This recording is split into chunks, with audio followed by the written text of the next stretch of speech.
Dream is dead. I mean, of all the quality players, all the storylines here, Seth still in play for a 4th Grand Prix title. Yeah. And still in play this weekend. See both players start with some lands that enter the battlefield tapped. Manfield with the Sands of Citadel, Jones with a Temple of Triumph. Seth will play a Thoughtseize, and we'll get a good look at Kevin's hand. Stoke the Flames, looks like he has 2 of those. 2 copies of Mantis Rider, and then an Outpost Siege and a Goblin Rabblemaster. Somebody kept the sketchy one. Well, I think that Kevin mulliganed by the looks of things. Indeed. He's on the draw with 2 cards in his hand here. But he kept on top, so Seth knows that's got to be a land. That doesn't have to be. I guess it could be a Wild Slash. I think Kevin's probably digging for lands right now. Yeah, it looks like he...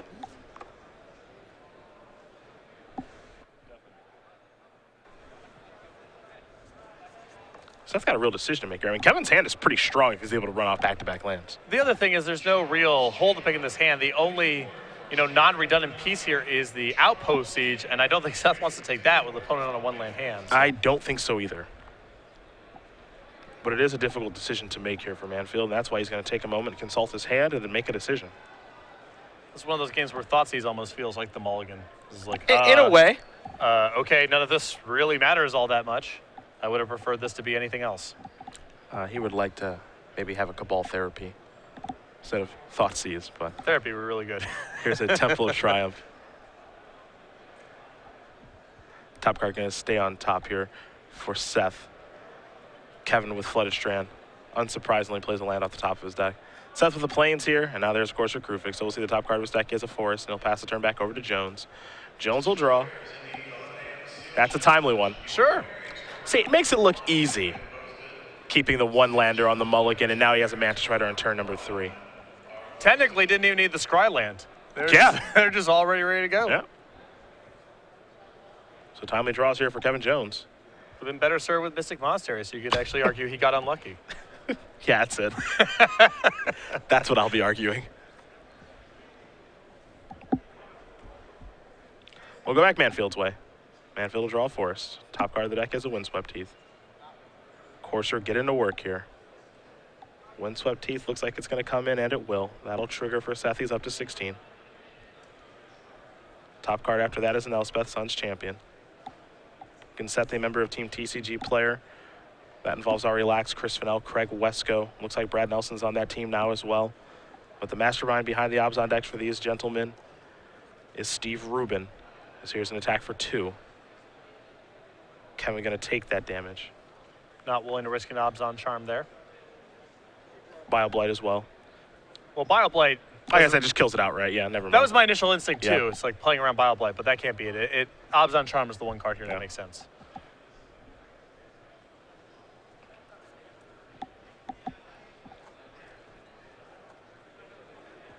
On the flip side, though, the attack is free for Seth. The only risk is, if he cares about getting hit by a Rabblemaster token, and he's probably playing something to the board this turn.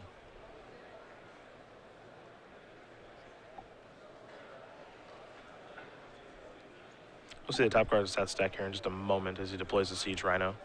Top card's a Thoughtseize. Rhino, a very difficult card for these Jeskai decks to beat. Now, they did get a new tool in Valorous Stance, so that certainly helps to take care of the 4/5. Yeah, 5 toughness is really a flashpoint against Jeskai aggro because Stoke the Flames is their biggest removal spell. So Valorous Stance helps a lot there. But Siege Rhino's trigger is still so valuable in a matchup that often comes down to a damage raise. Dig Through Time was the draw here for Jones. So you can see he only got 1 blue mana in play. He'll use Stoke the Flames to take care of Courser. And he will pass the turn back. Thoughtseize will be the draw here for Manfield. You see the life total 16 to 14 in favor of Seth.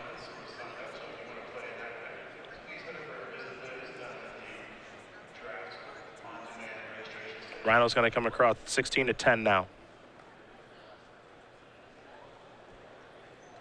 The follow-up is another Courser. Take a look at the top card. It's a Temple of Malady. That'll join the party. That'll gain Seth a life. He's up to 17. We'll see the top card here as he does scry. Sands of Citadel is going to go to the bottom very quickly. New card coming here for Manfield. It's another copy of Thoughtseize. We'll see if he plays the one that he has in his hand. At this point, Seth's developed enough of a cushion of a life total here that Thoughtseize is actually fine. And given the nature of Kevin's hand here, which is a little chunky, I think the next Thoughtseize is going to be good as well. Hey, you see the hand here of Stoke the Flames, Outpost Siege, Dig Through Time, and Goblin Rabblemaster. Those cards are all pretty good on their own, but not great in the situation that Kevin is in right now. It's really weird for the first Thoughtseize to not be very good and the second and third Thoughtseizes to be powerful. Usually it's the other way around. Yeah.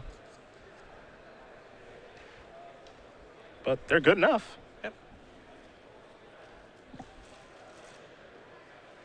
And Jeskai Aggro is not a deck that plays particularly well from behind. So when you're playing against Abzan midrange and they get ahead on the board and their cards are a lot more powerful than you, it's a very tough spot for this deck to climb out of. Jones will take a draw step here. Picked up a copy of Wild Slash.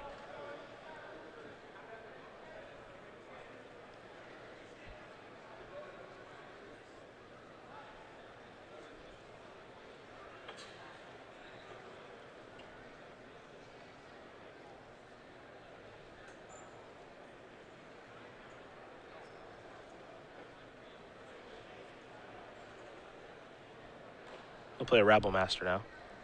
He doesn't really have anything else to do. Yeah.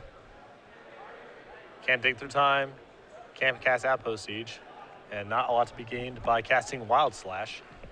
Goblin Token will come in, run into Courser. Mantis Rider will come in the air. And we're going to head back Seth's way. Seth will draw that Thoughtseize. We'll see the top card of his deck now from Courser is a copy of Abzan Charm.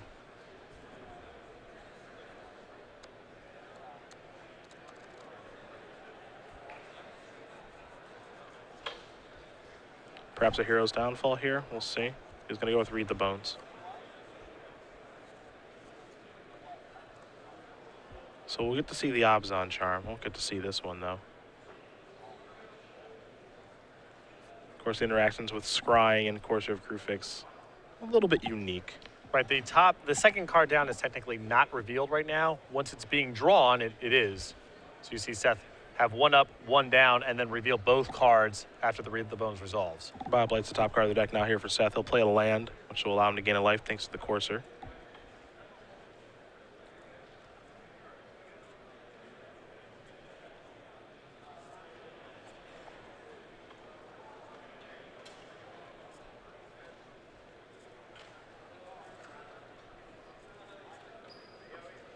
This is a matchup I was never thrilled with from the Jeskai Aggro side of the table, because I think that if you're going to try to beat Abzan midrange with an aggressive strategy, you need to be capitalizing on the fact that they just don't do anything for turn 1 and usually turn 2 as well.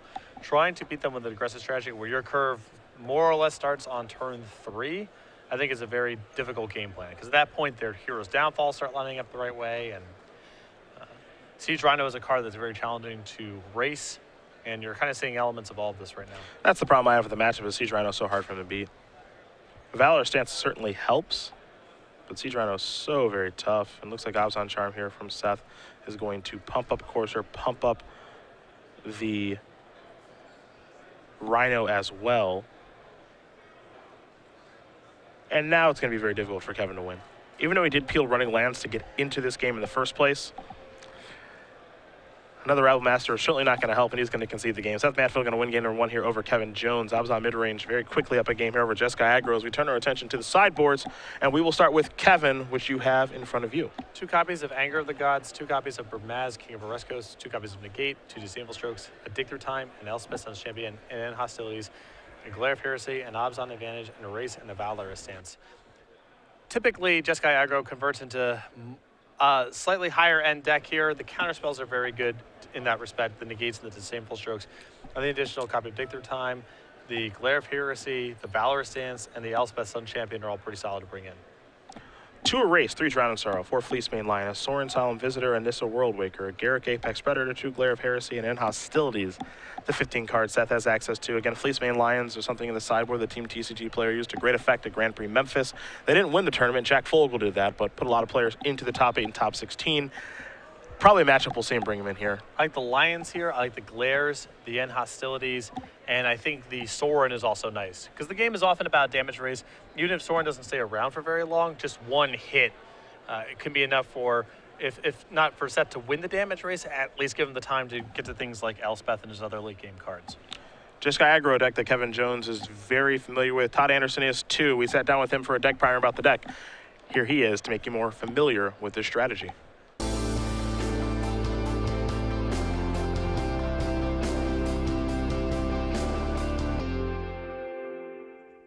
Jeskai Aggro is a blue-white red deck that thrives on efficient creatures and burn spells. Goblin Rattlemaster and its tokens can take over a game if left unchecked, while both Mantis Rider and Stormbreath Dragon have flying and haste to pack a punch. Your burn spells can clear a path for Seeker of the Way while pumping it with prowess, or just finish off the opponent with a flurry of direct damage. Stoke the Flames can end the game by itself when drawn in multiples. The deck struggles against cheap removal and life gain effects like Siege Rhino. There are also a few annoyances in the format that brickwall your whole plan, such as Hornet Queen. To win, Jeskai Aggro must control the pace of the game with proper sequencing and well-timed aggression. Stumbling in the early game with Jeskai Aggro could spell its doom.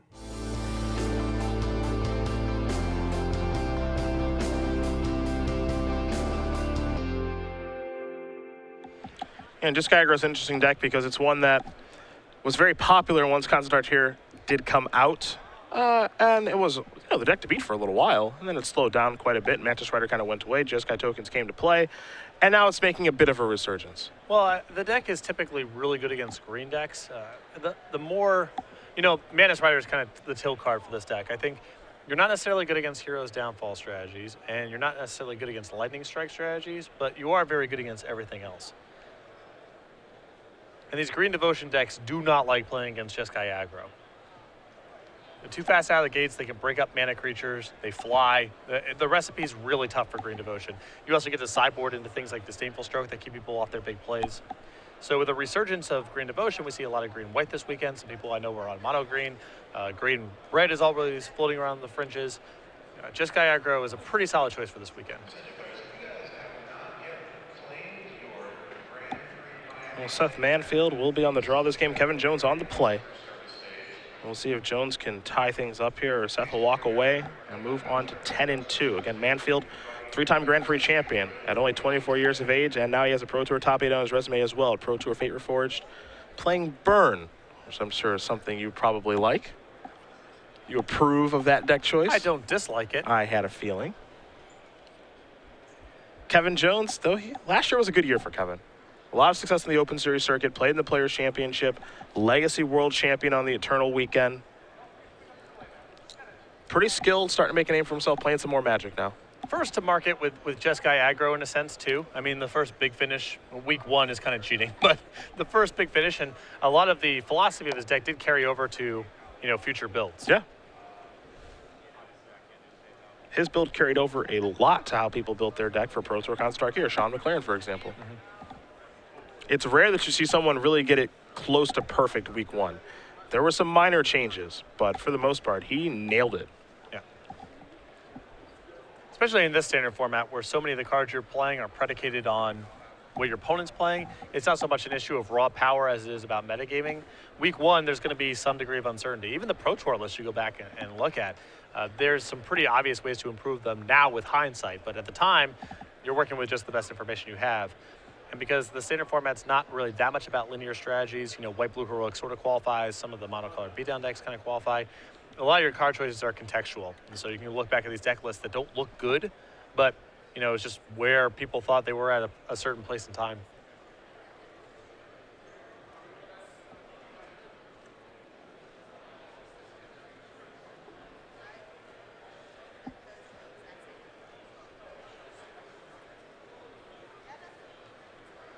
Well, let's see game number 2 here as these players take a look at their opening hands.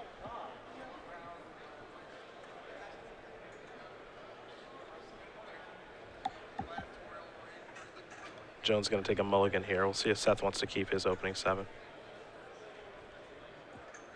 Kevin's list is going very big this weekend. He's got 2 main deck copies of Sarkhan, which we do see from time to time, though infrequently, and a main deck Elspeth. So that's much higher than these builds typically go. Most of them sideboard into packages like that, but game 1 it's pretty rare to see.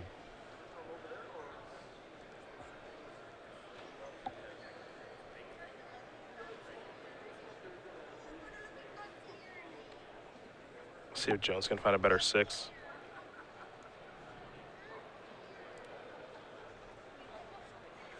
I think Kevin just piled and presented and wants to shuffle a little bit more. There we go.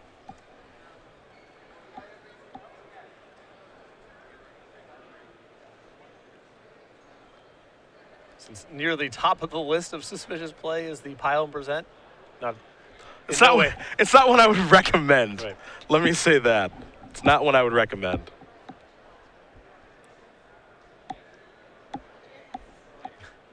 Now you shuffle. Well, I 6 pile, 1 hearty riffle where I break the bridge and just put it in front of my opponent. Here you go.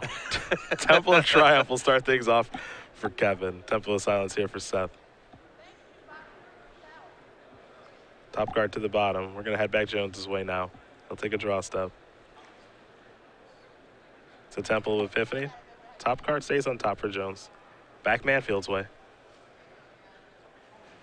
Temple of Silence. Seth will think a little bit on this one. He'll put it to the bottom. Perhaps a thought sees. Nope. Just going back to Kevin, who does have an Elspeth in his hand. Looks like his draw step was a copy of Outpost Siege. There's a Flooded Strand. He'll kick it back over to Seth. And Kevin is definitely situating himself for a very long game here. You know, he's got a source of card advantage coming here in Outpost Siege. He has no pressure. Elspeth in hand. Sort of trying to play Seth's game here a little bit. One thing to note on Seth's side, 3 lands, none of them tap for green right now. Kevin got to get himself an island.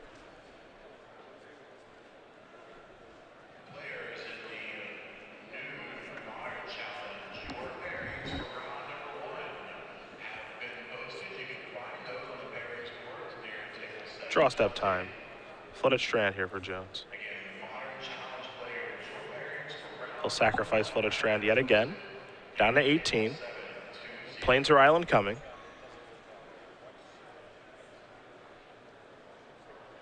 There's Plains. I think he might be out of lands to Flooded Strand for. Okay. And because I think he has an island and Plains in hand. And he's got 2 Flooded Strands left in the deck, so keep this in mind. Oh, there's an Outpost Siege. If he hits a Flooded Strand here, yeah, he's going to need Seth to play Nurburg for that to do anything. Cons is the name here for Jones. We head back Manfield's way. Manfield will play a Thoughtseize. We'll take a look at Kevin's hand. You'll see the island of Plains that you mentioned, along with a Dig Through Time and an Elspeth. So a much slower draw here for Kevin this game. But this is pretty nice if you assume that Seth has just sideboarded into a lot of creature removal. Trying to play this longer attrition game might cause Seth to overvalue cards like Bioblight and just not be able to keep up with your card advantage engines. These are the games that we have seen Kevin win with cards like Narset before. Now, he doesn't have that this particular weekend, but we've seen him do it before. He's going to cast Dig Through Time now. So look at 7, of course, take 2 with him.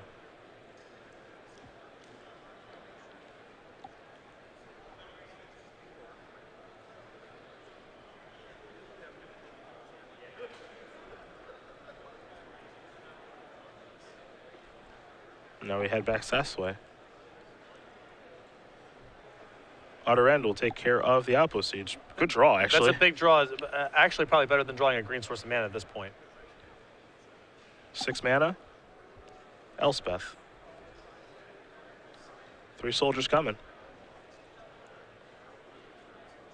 We'll head back Seth's way in just a moment. Even with Kevin up some cards, the cards in Seth's deck are so much more powerful that as long as Seth can suppress the card drawing on Kevin's side of the table, Seth should have a fair amount of time to draw out of this and eventually get to his more powerful stuff. Well, Glare Heresy and Bioblood will take care of all that stuff. So that problem's solved. See, both players have sideboarded in some weird configurations here. Seth is a lot more reactive, it seems, though he doesn't have green mana. And then Kevin has sideboarded in kind of like a slower, bigger deck because he's got End Hostilities in hand right now. Well, there are degrees, right? I don't mind Kevin going bigger in terms of let's bring in the Planeswalkers, let's bring in the counter spells, the additional Dig Through Time. I'm not a fan of End Hostilities here because I think Seth just plays that game a lot better. I do too.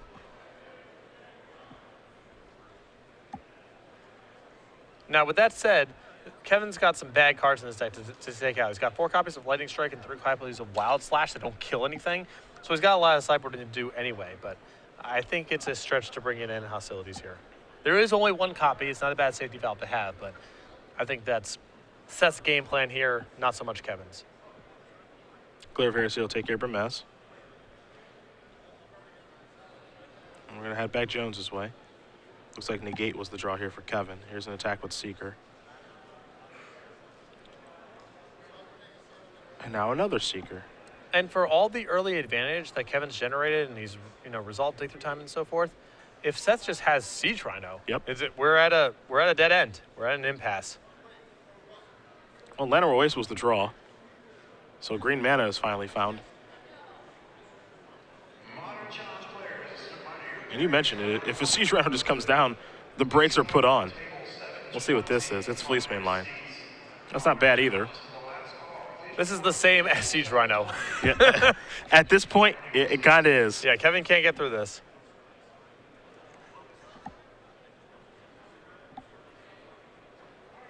Here's Bermaz. Pass the turn back.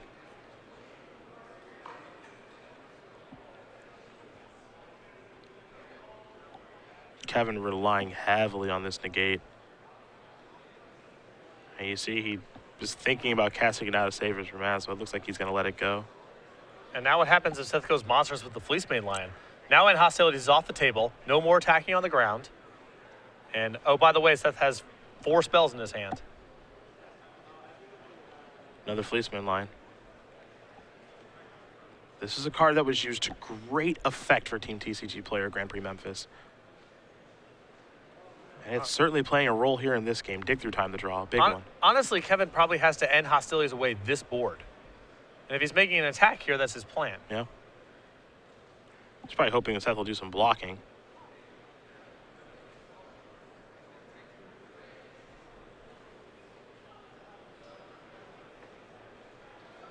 Now, if Seth offers up some blocks here, then Kevin does not have to necessarily cast on hostilities. You can dig through time, get a prowess trigger, and go from there. But that opens him up to all sorts of problems if Seth has a removal spell in response, particularly Bioblight.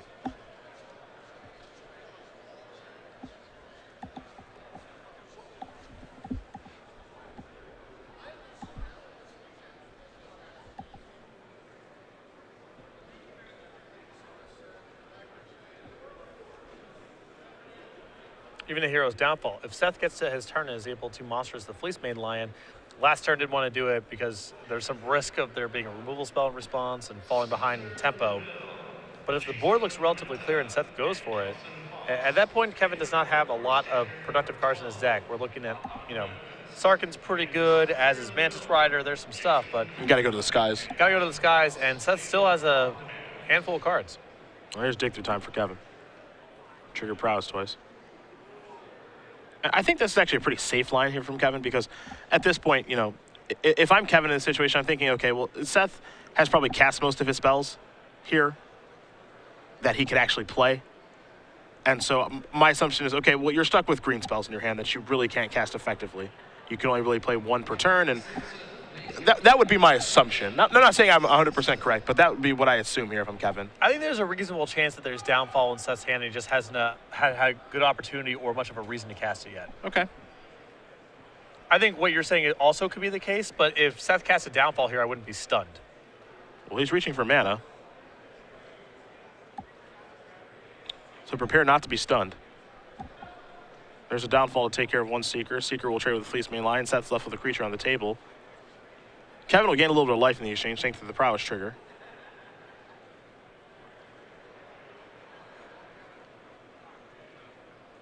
And it looks like both players making sure life totals are correct here. But as you mentioned, if Seth, let's say on this turn, just decides, okay, untap, activate Monstrosity, might be in a pretty good spot. Yep. Yep. Time to get in for 4. Jones is down to 17. Seth has to take 1 to do that, of course, thanks to the Llanowar Waste, but 13 to 17. Now, Jones draw off of dig through time.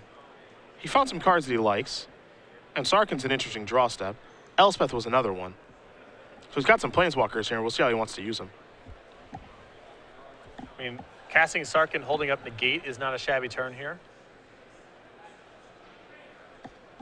I think he's going to try to hold Negate as much as he possibly can. Sarkhan plus Negate's a pretty tough squeeze for Seth to get out because he only has so many cards in his deck that interact with Sarkhan. There's the Dragon Speaker. Going to get him for 5. Pass the turn back.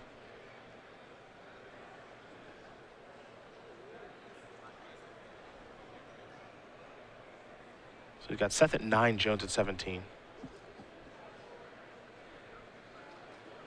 And Negate does put him in a pretty tough squeeze.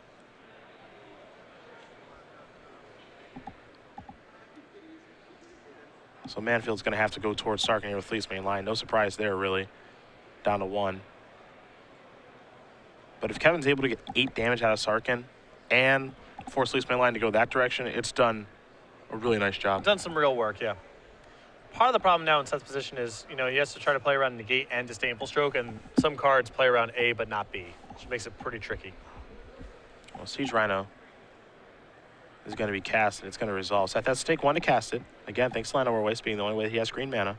Now he has a Temple of Malady, so a painless form of green mana starting next turn. Yeah, that draw is huge. The scry here is very good as Seth is digging for specific action, and on top of that now can cast his green spells without taking so much damage. Seeker of the Way, the draw.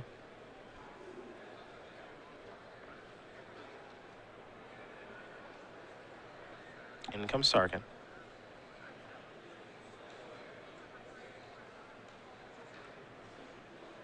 There's a Seeker.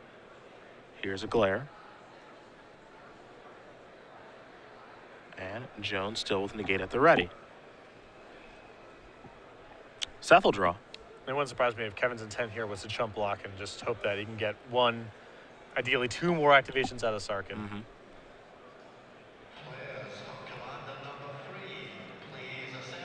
Bile Blight. Oftentimes not a spell you really want to negate, but I think right now it's a pretty good time to negate this because I think he's in jump block mode for sure. Yeah, also, it's a 3/3 now. Yeah, Kevin's hand is force here. He's trying to have Sarkin close out the game. If he gets 1 more hit in, then he's drawing to a bunch of different cards. If he gets in 2 hits, obviously that's lethal. There's the block. He gains 3 life, 2 in the exchange. Time for another Rhino here for Seth, maybe? All right. Seth's making a bit of a comeback now. 10 to 14. Again, that little bit of cushion is so important here. Because if Seth can get the Sarkin off the table after the next hit, then he's at 6, which is not safe by any means, but it's not an uncomfortable life total. And Kevin's taking some chip shots along the way from the Rhino, so Seth might be able to turn around and close the game out pretty quickly. Time for Jones to take a draw. Seth is empty-handed. I believe Kevin has found a lightning strike, and he has. That's not too bad at all. Now this situation gets really interesting because I think the easy thing here for Kevin to do is say, all right, activate Sarkin, put you to 5. But where do we go from there? I kind of like the idea of playing an Elspeth and probably minusing it and putting Seth to a decision. With Lightning Strike in hand, I think that playing, and Seth empty-handed, playing Elspeth and plussing is pretty attractive. Because Seth's hand is forced to send a lot at the Sarkin. He, in fact, needs to attack with both creatures to ensure to get Sarkin off the table. And at that point, you can just say no blocks. You have 3 tokens on the crackback plus Lightning Strike in hand. Okay. There are a couple ways he can navigate it there, but I think because Seth is empty-handed, he needs to draw something pretty specific to get out of this, assuming you just say no blocks and allow your Sarkin to die. Well, there are some blocks here.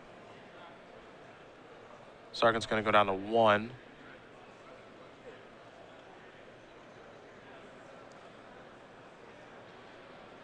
Jones will untap. Sarkin on 1, Elspeth at 5. He'll take a draw step. Again, he does have Lightning Strike in hand. Here's 3 mana. That's a Mantis Rider. That'll probably make things real easy for him. 2 flyers up in the air. And that is going to get the job done. Kevin Jones going to win game number 2 here against Seth Manfield. Jeskai aggro, Hobbs on mid-range, all tied up here. Going to play a 3rd game. Yeah, so you can see that Kevin's definitely planning on going a lot bigger here post-board. Hoping to have more raw power in his deck to be able to fight through removal spells and Siege Rhinos. Both players going to go back to the drawing board here. You think anything changes? Play on the player of the draw, especially for Seth since he's on the play? I don't know if there's any real huge swaps that go on. I think his good cards kind of just are what they are. Okay, yeah, I think that, you know, Seth still has the same game plan of, all right, you know, I'm play Siege Rhino, it's really tough for you to deal with. You know, Kevin clearly went a little bit bigger after sideboard. You know, Seth didn't see the unhostilities. But, you know, it's pretty clear that he's changed things up a little bit. Don't know if Rebel Master's out of his deck or not, but, you know, the fact that he has, you know, Elspeths and Sarkins and Dig Through Times, he's playing a much more like Jeskai control strategy, I would say, more than a Jeskai aggro strategy. I will say that if Seth brought in Drown in Sorrow, which I don't think he did, I think he gets cut for game 3. I do too. You know, it's clear that Kevin's going bigger, but setting aside Drown in Sorrow, I think all the cards have about the same value no matter what plan Kevin's on. Okay. Against Seth's sideboard here, 2 Erase, 3 Drowning Sorrows, 4 Fleece Main Lines, which I imagine are still in the deck. They were pretty useful during that last game. A Sorin Solemn Visitor, a Nissa Worldwaker, a Garrett Apex Predator, so a small Planeswalker package. 2 Glare of Heresies are obviously in, and then an additional End Hostilities, 2 in the main, 1 in the board. End Hostilities is kind of an interesting card in this matchup, but I don't think that, well, it's actually kind of hard to say, right? Where I didn't think that Kevin would have a lot of creatures after sideboard, but we saw Seeker of the Ways.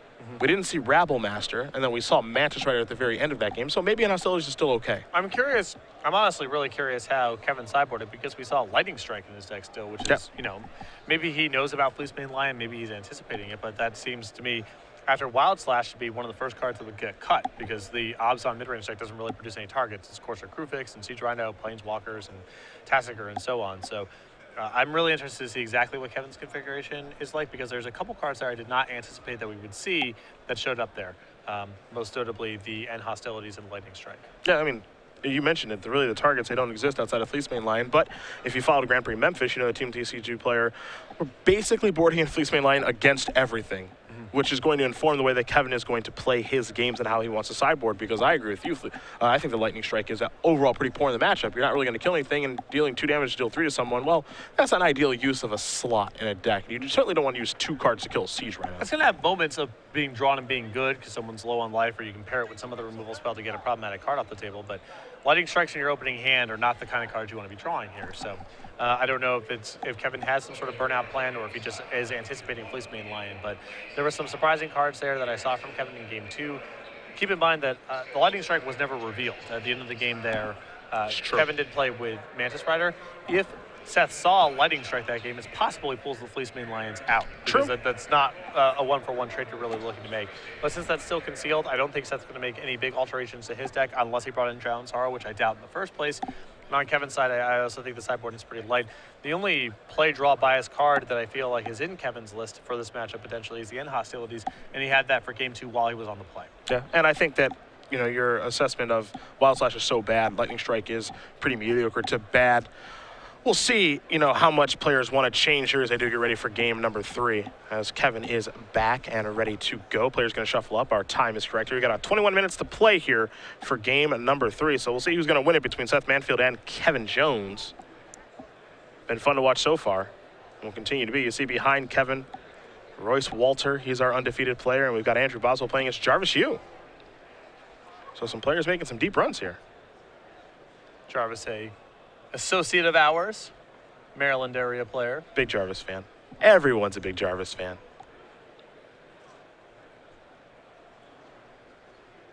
And the Boz, of course. Well, beloved. How could he not? Team Toy Wiz? Yep. Free tickets to the gun show? Yep. I swear every time he has sleeves on, he loses. It's true. It's not a joke. It's true. He just doesn't direct win. Relationship, as far as I can gather. What else could it be? Nothing else makes sense. I'm not a superstitious person, but if you ignore patterns, you're an idiot. You know? I'll keep that in mind. Quotable quotes by Patrick Sullivan. Eventually, I'll release my book. It'll be like one of those calendars, you know? Oh, that sounds like... So, would it be like a calendar, you know, 12 months? No, 365. 365, just like one of those rip it off and throw it away, exactly. and just another quote every time? Right. I like, oh boy. I'm not saying he'd be a millionaire, but you'd be a millionaire. Yeah. That's easy. I got a lot of side interests. That's easy. We're gonna get that going. I know some people. You know, it's not quite next level deck building. No, it's not. But you know, different strokes for different folks. I do see this as a springboard for books on tape and similar ventures. Okay. Laying the foundation. I think we'll start small. We'll work you into the Star City Games newsletter. Oh, thanks. And then we'll get you into the calendar market. Really, you'd have me in the newsletter. I appreciate it. Yeah, I can make some space. Carve a little out for you. That's the least I could do. I was actually contacted by someone over the newsletter to write a your pack, my pick little segment. Yeah. But then had to admit that I have done 0 drafts with Well, Favorite the honesty is appreciated. Well, I sort of ran sideways on that one draft that I did with you, but then you vetoed my pick when you told me to make a pick, and that was the closest I could to doing a draft. It was the worst pick in the history of picks, so that's why I vetoed it. All right. Well, And I lost the draft in the first round, so maybe you were right. probably color screwed, right? Tough to Didn't take the dual land. Hey, a Thoughtseize. It's a Lightning Strike, a Sarkin, 2 Elspeths, a Mantis Rider, an Island, and a Shivan Reef. Jones with a Temple of Triumph in play. So the necessary lands to cast Mantis Rider here. Elspeths are clearly very expensive, but the game is probably going to go a little while, so Seth has to keep those in mind. Sarkin was a game winner in the last game we watched. And then Lightning Strike again, kind of the odd duck here. I mean, if Seth has a removal spell in his hand, a pretty easy path here is take Sarkin, kill Mantis Rider, strand Lightning Strike. Now your hand's effectively 2 copies of Elspeth. I don't know what Seth's hand looked like, but there is a path to do some real damage to Kevin's hand here.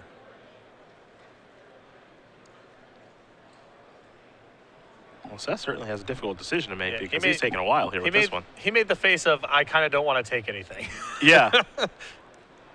Also kind of the face of, this is really annoying that you have Lightning Striking against me. Well, if he has Fleeceman Lion and a removal spell for Mantis Rider, I think Lightning Strike's a pretty clear-cut choice here because the rest of Kevin's hand's so clunky.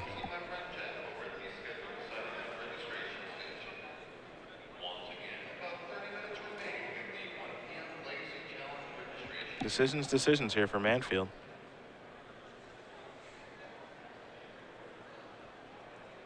He is just not quite sure what to take. But he's going to go with an Elspeth. That's telling. Temple of Maladies the follow-up. Take a look at the top card. Seth does have a Windswept Teeth and a Sorin in hand. That was the card I think he would, if I had to guess, would be the least inclined to take. So I'm really interested to see how his hand shapes up now. Island and pass here from Jones. Windswept Teeth. Seth will pass it back. Jones not going to go upstairs to that Lightning Strike just yet. He was looking like he was about to go at Seth's noggin there. Yeah. Teach him a lesson. But you know, Seth has Fleeceman Line. The only reason to run that sort of play, I think, is if you had Dig Through Time in hand already and we're trying to set up your delve, but... Temple of Triumph will allow Kevin to put the top card to the bottom. Seth going to sacrifice a Windswept Teeth. I have to imagine a Plains is on the way. And Kevin did have an opportunity there to just cast the Mantis Rider. He has untapped mana in hand, but I think correctly deduced that Seth's got to have some removal spell in this spot. And comes into play, tap land out of your hand. Maybe you can set up a spot where you have Mantis Rider plus negate back up. Maybe Seth taps out for a Siege Rhino, and then you get an opportunity to at least hit once with your Mantis Rider. So I like the discipline there of not casting the Mantis Rider. I like that play just so much better because you want to be able to make sure you at least get 3 points of damage. Now, yes, Seth gets the opportunity, as he's going to play a Temple of Silence here in Scry. He gets the opportunity to play Abzan Charm and pay 2 less to draw 2 cards, yes, but I like the fact that, you know, what Kevin's doing is saying basically you're going to have to keep some mana up for the rest of the game to make sure you don't get at least hit for 3 by Mantis Rider once. And keep in mind, Seth also Thoughtseized him earlier on, so he's aware of the Mantis Rider. He elected not to take it. He passed with 3 mana up on turn 3. There's just too much to indicate that this Mantis Rider is no good right now. Well, he's going to go for it now. And again, I wouldn't be surprised if this dies from Bioblight or Hero's Downfall, Abzan Charm, what have you. But the situation's a little bit different now. Given how Planeswalker heavy Kevin's hand is, I think Seth would be loath to use a Downfall if he can avoid it. The other removal spells seem very good to use here. And Bioblight is certainly one of them. He'll use that. There's a Flooded Strand, pass the turn back. Manfield will draw a card now. Copy of Siege Rhino. Never a bad time to draw one of those. But Seth's going to sacrifice a Windswept Teeth. He'll get himself a Forest. Colors seem to be all online. And getting the Siege Rhino in play out in front of Sarkin, as it were, is a pretty good spot to be in.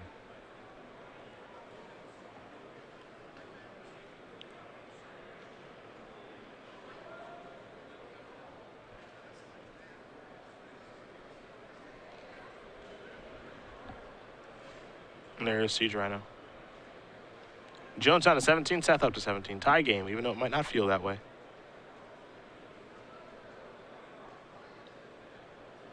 Heading Jones's way now. He'll take a draw step. Stoke the Flames. Gonna very quickly sacrifice, we think, a Flooded Strand. Still second-guessing himself a little bit. There's Shivenreef.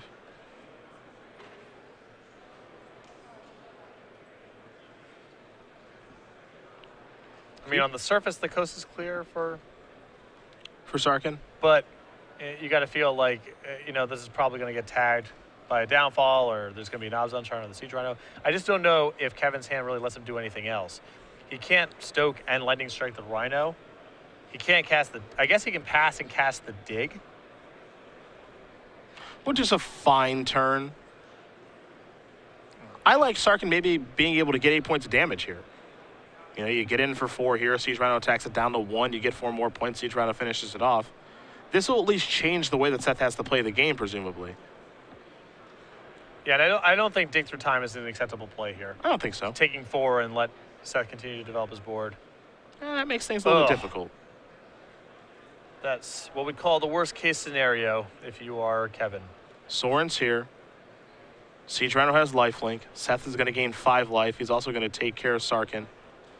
And now Kevin's got to deal with 2 very problematic permanents coming from 2 different angles. Now, Kevin can still work his way back into this thing, but it's important that he draws a land right now. There it is. This allows him to play Elspeth, allows him to minus Elspeth, kill the Siege Rhino. Now it's Elspeth versus Soren. And this isn't so bad for Kevin, but it had to be that turn. Yep. Although now Soren transitioning and cranking out some 2/2 flyers can threaten Elspeth, and if Seth rather just has downfall or some way to finish off Elspeth, Kevin needs to reload with dig through time. Well, Seth already tapping some mana. Feels like a hero's downfall, and he has that. Now, as these exchanges take place, you mentioned dig through time. That's the big one. Kevin does have that card, and there are 5 cards in the graveyard, so dig will cost 3 right now. And that's not so bad. Though he is running out of some meaningful cards to draw. Kevin now with no copies of Elspeth left in his deck, for example. Jones will untap. Time to take a draw step. Bermaz, not bad. You take a look at Kevin's hand. It's very interesting. He has 2 lightning strikes here. So lightning strike looking a lot better than I think we thought it was going to. Well, definitely against the Fleece Main Lion plan, it's a pretty solid card. Yeah. I take that back. Only 1 lightning strike. Other red card to stoke the flames. Now, Kevin's tapping there might be a little rough because he can't play Bermaz now. Well, I think his plan here is to dig through time instead. Okay.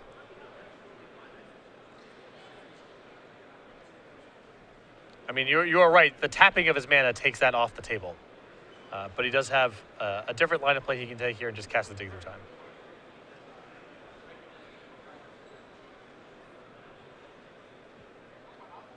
So we're going to go down another vampire token in for 2. Jones down to 14. Here's dig. Seth just passing the turn back, so it seems as though his hand is rather reactive at this point.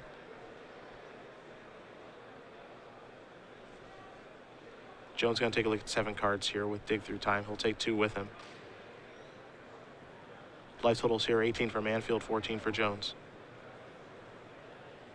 Kevin's got a real decision to make with this dig through time. Outpost Siege, negate in there. His hand has Stoke the Flames and Bermaz. Mana's a little awkward right now with only 2 white, though it is pain-free. So it's still a struggle for him to get on the board here. He's got some good reactive cards, some good sources of card advantage, but the Soren is problematic right now.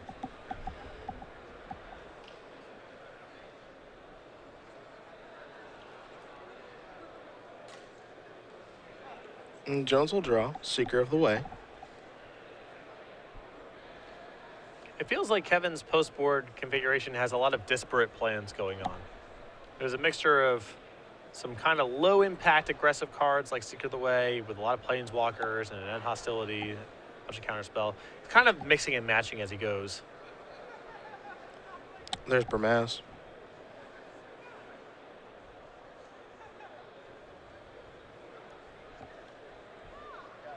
Looks like Seth has a removal spell here, or at least something to do at the end step. Doesn't have to be a removal spell.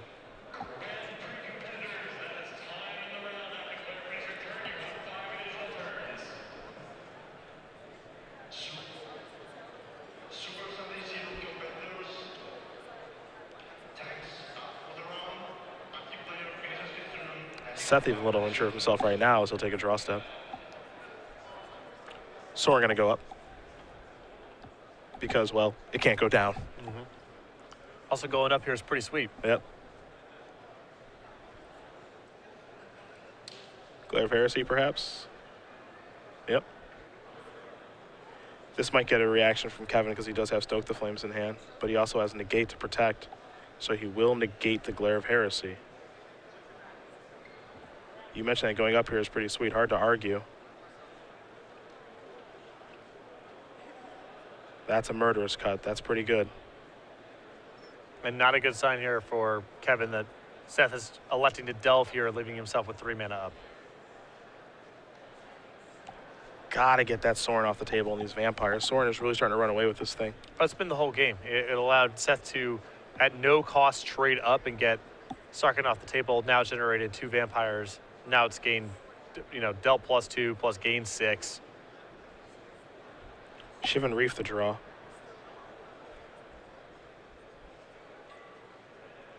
Jones will play Seeker.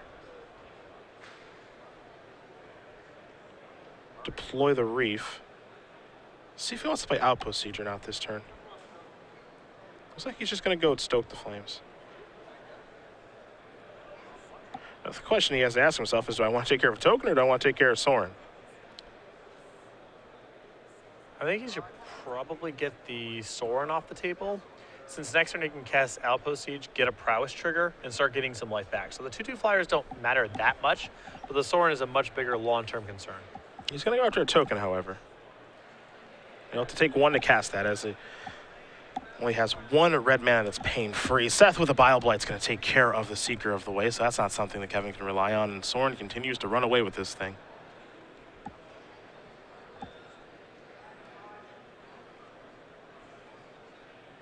There's a Windswept Teeth that Seth is sacrificing, so I wonder what this is going to be.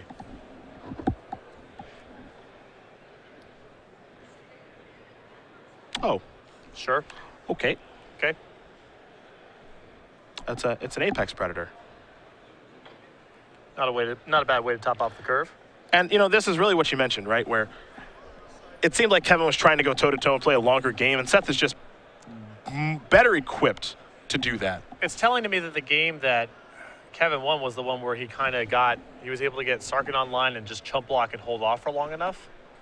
This sort of game where he's had a mixture of reaction and aggression, I think Seth's just much better equipped to play it. And Seth Manfield is the winner of this game and match here against Kevin Jones. Albs on mid-range will take care of Jeskai Aggro 2-1. Manfield, 3-time Grand Prix champion, Pro Tour Fate Reforged top 8 competitor. He is 10-2, and as you mentioned right at the top of the match, has the opportunity to top 8 this Grand Prix and maybe win a 4th Grand Prix, and he's only 24. Yeah, a potentially incredible accomplishment, still playing for top 8 as you mentioned, and I think